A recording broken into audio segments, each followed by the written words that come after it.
வணக்கம் நேயர்களே, இது உங்கள் அறிவோம் ஆரோக்கியம் நிகழ்ச்சி. நம்ம நிகழ்ச்சியோட முதல் பகுதி மூலிகை மகத்துவம்ல தினந்தோறும் வெவ்வேறு மூலிகைகளை பத்தி நிறைய விஷயங்கள் பார்த்து தெரிஞ்சுட்டு இருக்கோம். அந்த வகையில இன்னைக்கு நம்ம நிகழ்ச்சியில எந்த மூலிகை பத்தி பார்க்க போறோம் அப்படிங்கறத வைத்தியர் திரு ராஜசேகரன் ஐயா அவர்கள் கிட்ட கேட்டு தெரிஞ்சுக்கலாம். வணக்கம் ஐயா. வணக்கம்மா. இன்னைக்கு நம்ம மூலிகை மகத்துவம் பகுதியில எந்த மூலிகையை பத்தி பார்க்க போறோம் ஐயா? இன்னைக்கு நம்ம பார்க்க போற மூலிகை பப்பாளி இலை. இந்த பப்பாளி இலையை பத்தி இப்ப நம்ம எல்லாருமே நிறைய கேள்விப்பட்டிருப்போம். ஏன்னா இப்ப எல்லாம் இந்த குளிர்காலங்கள்ல ஜுரம் வந்து எல்லாரும் நிறைய அவஸ்தைப்பட்டிருப்பாங்க.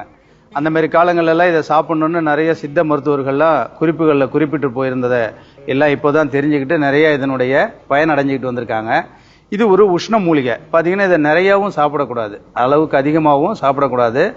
அந்த சித்த மருத்துவர்களுடைய அனுமானத்தில் அவர்களுடைய அறிவுரையின் பேரில் தான் இதை சாப்பிடணும். இந்த பப்பாளி மரத்தில் வரக்கூடிய இலை, பால், இதில் இந்த உடைச்சிங்கன்னா ஒரு பால் வரும். அந்த பால் கூட ஒரு மருத்துவ குணம் உள்ளது. அதால் இந்த மரத்தை நம்ம யாருமே மறக்க முடியாது. நமக்கு ரொம்ப பயனுள்ள ஒரு மரம். இந்த பப்பாளி மரத்தில் அதாவது இப்போ இலை மருத்துவ குணம் உள்ளது. நம்ம ஜுரத்தெல்லாம் போக்குன்னு பார்த்தோம்.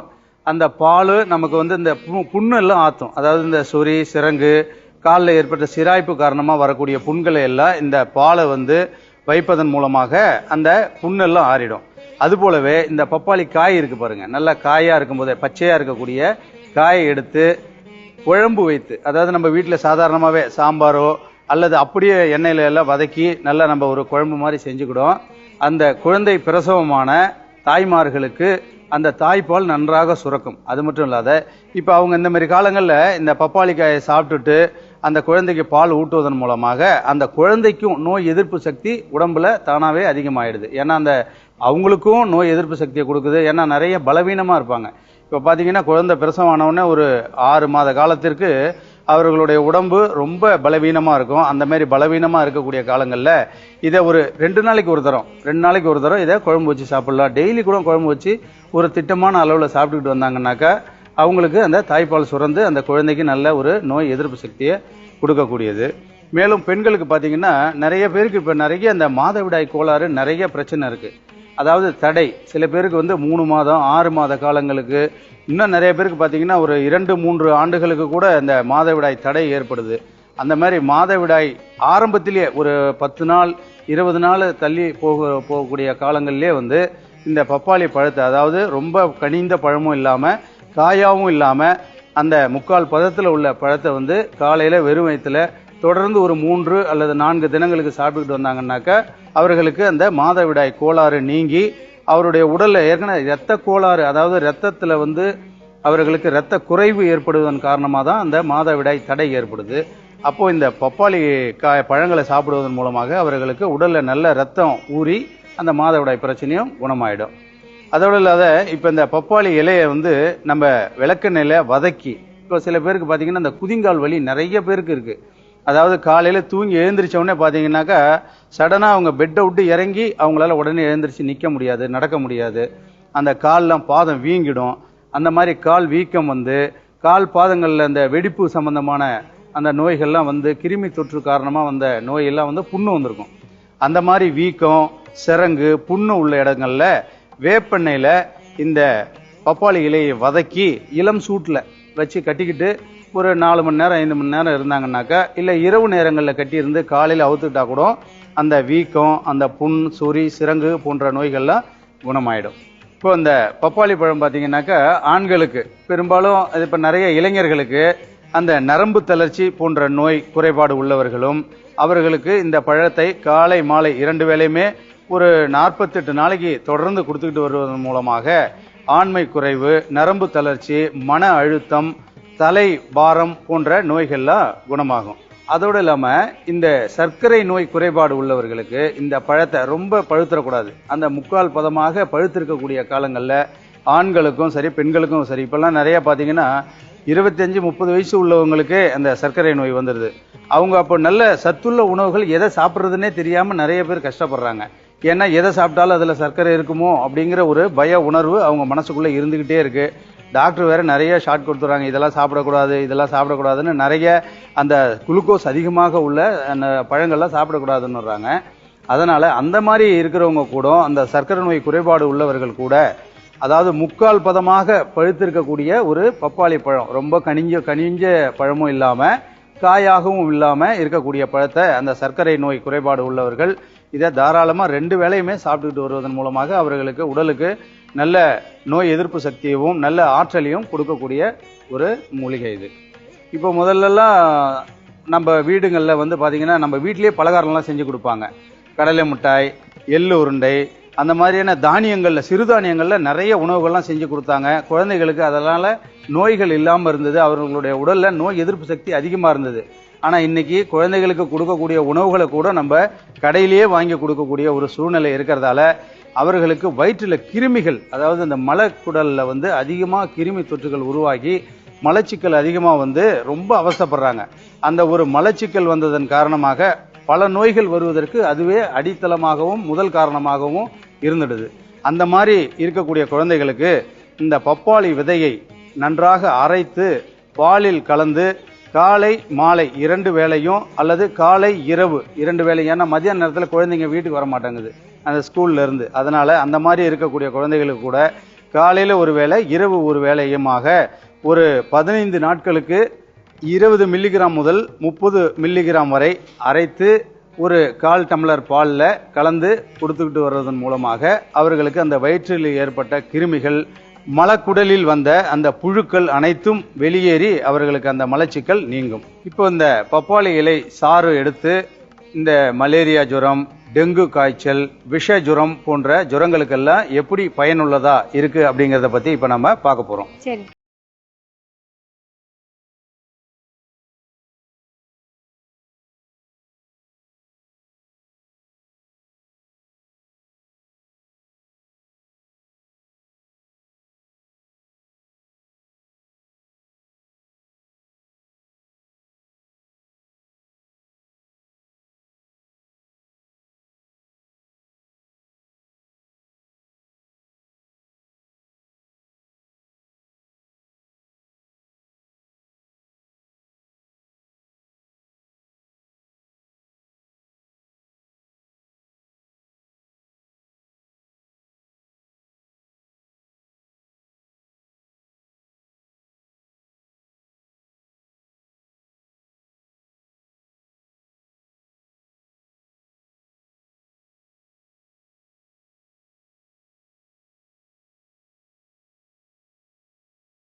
எடுத்துக்கணுங்க ஐயா.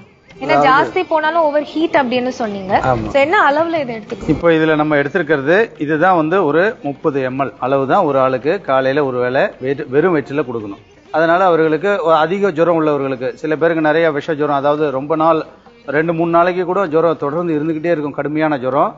அந்த மாதிரி கடுமையான ஜுரம் உள்ளவர்களுக்கு இதை 2 அல்லது 3 வேளை கொடுக்கலாம், அதிகமா கொடுக்க கூடாது 30 ml மேல. ஏன்னா இது வந்து உஷ்ண மூலிகைங்கிறதால அந்த மேலெல்லாம் அப்படியே நிறைய பேருக்கு அந்த 2 வேளை 3 வேளை கொடுக்கும் போதே மேல வந்து ஒரு கொப்பளம் மாதிரி வந்துடும். அந்த நேரத்தில் பயப்பட வேண்டாம், அந்த மூலிகையை உடனடியாக நிறுத்திடணும். 2 வேளைக்கு மேல கொடுத்துட்டு நிறுத்திட்டு வேறு சில, அதாவது அந்த மூலிகையிலேயே வந்து வேறு சில மூலிகைகளை அதை சித்த மருத்துவர்கிட்ட கேட்டு அந்த அறிவுரைப்படி அவர்கள் சாப்பிட்டு வந்தாங்கன்னா அந்த நோய் குணமாயிடும். இப்போ இந்த பப்பாளி இலை நம்ம அரைச்சிருக்கிறோம், இதுல சாறு எடுத்துக்கிட்டோம். மீதம் இருக்கக்கூடிய அந்த இன்னொரு பப்பாளி இலையவே வந்து நம்ம வதக்கி எப்படி கட்டுவது, அந்த கால் வீக்கம், இந்த மூட்டு வீக்கங்கள் உள்ள இடங்கள்ல கால் பாதங்கள்ல வச்சு கட்டுறது எப்படிங்கறத பத்தி பார்க்க போறோம். சரிங்க.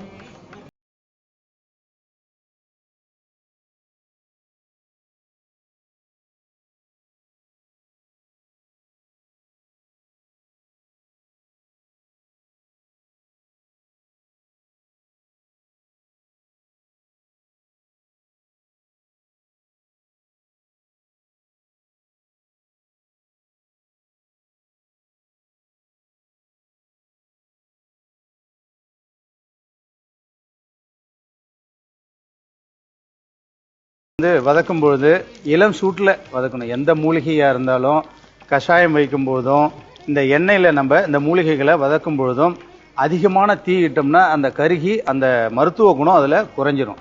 அதனால அதை நம்ம இளம் சூட்டில் வதக்கணும்.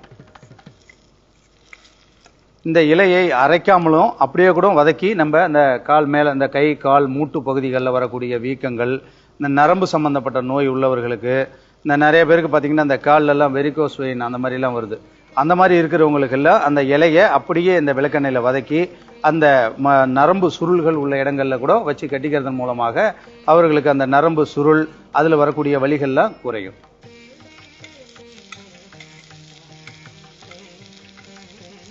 இதில் இருக்கக்கூடிய இந்த தண்ணீர் சுன்றுகின்ற அளவிற்கு இதை நல்ல பக்குவமாக காய்ச்சி எடுத்துக்கொள்ள வேண்டும். இப்போ பார்த்தீங்கன்னா ஒரு பழஞ்சொல் ஒன்று சொல்லுவாங்க.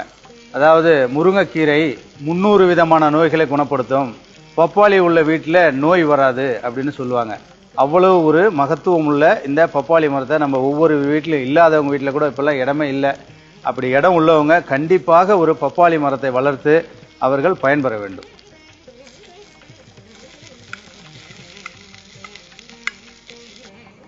இப்போ இது ரெடி ஆயிடுச்சு இல்லைங்க ஐயா? ஆமாம், நல்ல வாசனை வருது. ஆமாம். இப்போ நம்மளுடைய இந்த கால் வீக்கங்கள், குதிங்கால் வீக்கத்துக்கு தேவையான அந்த பப்பாளி இலையினுடைய வதங்களை நம்ம சேர்ந்திருக்கிறோம்.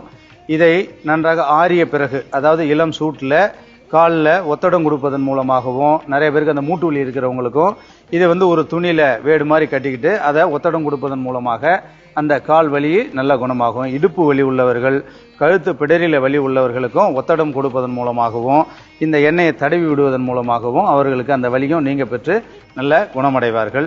இது இளம் சூட்டில் தான் செய்யணும். அந்த சூடா ஆற வைத்து பிறகு உபயோகப்படுத்த வேண்டும். பப்பாளி இலைச்சாறு தயாரிக்கும் முறை.